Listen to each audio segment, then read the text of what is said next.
Hello, this is Kinsley, and welcome again to my YouTube channel.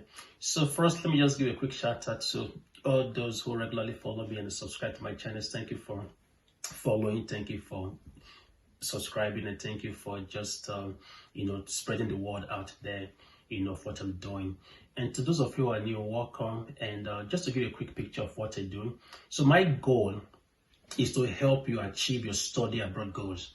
So that means is that I'm passionate about helping you get from where you are in your various countries to come and study in North America, Canada, very specifically. So that's what I do. I just bring out these informations and all the tips and the things you need to know to help you get to achieve that goal of studying abroad.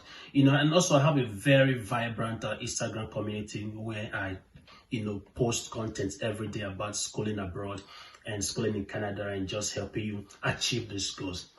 All right, so today I'm going to talk about what you can do to be competitive for undergraduate school admission in Canada.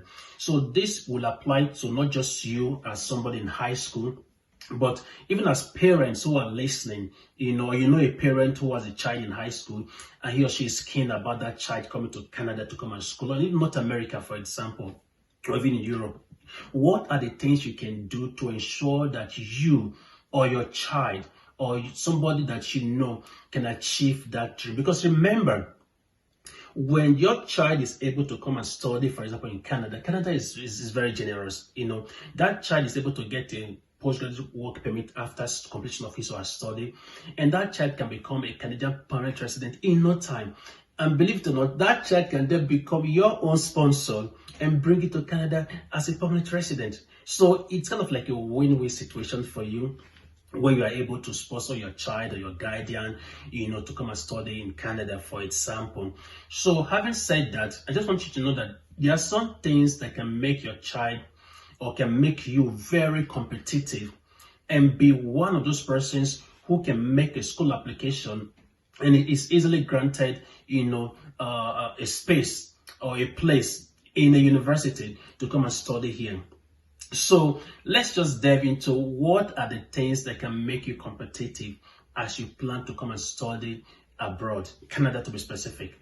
Now, the first thing that you must do to stand head and shoulder above other applicants is to ensure that you have very good high school grades. So let me use the word excellent. Is to ensure that you have excellent high school grades. Now, for folks, for example, who are graded in the A to F kind of scale, ensure that you have very competitive grades. Like if your grades can be all A's or all A's and all B's, boy, you're already standing head and shoulder above other applicants. That is one place you must pay close attention to. So I would dare say to you, at this point, probably you're in grade 10, which is like the SS1 in the Nigerian scale. You're in your grade 10, grade 11. Pay the sacrifice now. Study hard. Pay attention to your books, because that will make a lot of difference for you.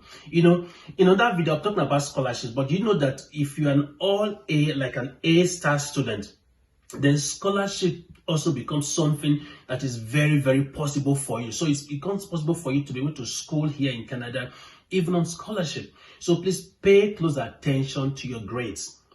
In addition to your grades as a first thing, if you also have like academic awards, for example, you're the best student in biology, in maths, in science, in art, in whatever academic awards you also have, please, that is very, very important.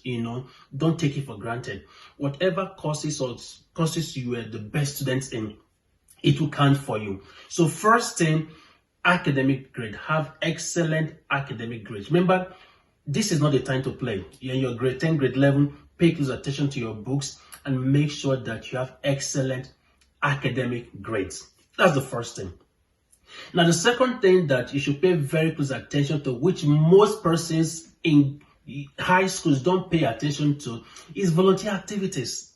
They're going to ask, what are volunteer activities?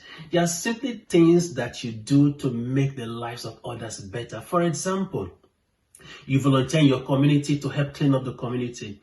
You volunteer in your school to lead project. For example, you are the president of the science club, or of the arts club, or of the drama club, or whatever you volunteer to do, just to make the lives of others better. For example, you volunteer to even go to the hospitals and just encourage people, or you go to the prisons and just visit people, or you go to the orphanage. Whatever volunteer activities that you do, please pay close attention to them, document them. Now, I would say that it even gets better if you volunteer with groups that are already well known, such that this group, they have like a website, they have like a newsletter, they have like things that you can point persons to. And this group, let's for example, they will have like social media platforms like Facebook, Instagram, and even YouTube, where they post their volunteer content. It's something that will greatly count for you. So if you've not been volunteering, I would say pick that up. It's not too late. Pick it up, because it will count for you. Okay, so let me just tie it up with two more important things that you need to know, and just be prepared. Be prepared so that you can be able to, just be heads and shoulders above other applicants. The third thing is your sporting abilities. So, do you have any sporting abilities? Like you're good at soccer, basketball, volleyball, whatever sports you are good at, don't look down on it. Don't downplay it. Pick it up. Be good at it. Because many persons have gotten full scholarship just based on excellent academic abilities and sporting abilities. So these are things that you should pay close attention to. And for you parents, please encourage your children. Encourage your children, to get involved in sports. If you observe or you notice that your kids, they have good sporting abilities, besides sports, not just sports, just even other abilities, like even writing, literary abilities, ability to write poems, ability to write books, whatever talents your kids have, nourish those talents, nurture those talents, make sure your children becomes the best in those things they do, because those abilities, whether sporting or otherwise, can give them a place in Canadian universities, in addition to their very good academic abilities. And finally, leadership abilities. What leadership abilities do you have? You're the president of a science club, the music club, whatever club, whatever leadership abilities that you have, nurture them.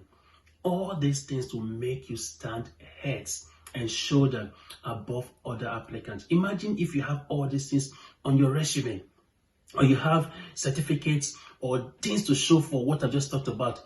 It will make you stand head and shoulder above other applicants, and just make sure you not just get into the university, but just dramatically increase your chances of getting funding.